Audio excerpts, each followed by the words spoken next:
স্ত্রীর কথা বলতেই কেঁদে ফেললেন আইন বিচার ও সংসদ বিষয়ক উপদেষ্টা ডক্টর আসিফ নজরুল।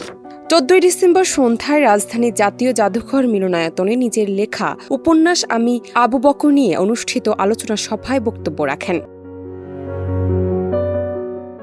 এ সময় স্ত্রীর কথা বলতে গিয়ে আসিফ নজরুল বলেন, আমার লেখালেখির মাঝখানে প্রায় ১৫ বছর গ্যাপ ছিল। আমি যে ১৫ বছর পর লিখতে পেরেছি এটা আমার স্ত্রীর জন্য। আমি ওর প্রতি খুবই কৃতজ্ঞ। সবার সামনে বললাম ধন্যবাদ। নিজের লেখা উপন্যাসটি রচনার প্রেক্ষাপট ও প্রতিবন্ধকতা তুলে ধরতে গিয়ে ডক্টর আসিফ নজরুল বলেন, গত ১৫ বছরে আমি যে নারকীয় শাসন সহ্য করেছি এটার পেছনে আমাদের কালেকটিভ কাপুরুষতা ছিল। জানি না আমরা কি পাপ করেছিলাম যে দেশে শেখ হাসিনার মতো একটা শাসক পেয়েছিলাম। তিনি আমাদের সমস্ত সামাজিক সম্পর্ক নষ্ট করে দিয়েছিলেন। ট্যাগের রাজনীতি দিয়ে মানুষকে ভিক্টিমাইজ করার আওয়ামী লীগের রাজনীতিকে আমরা ঘৃণা করতাম। সেটা আমরা এখনো করে চলেছি।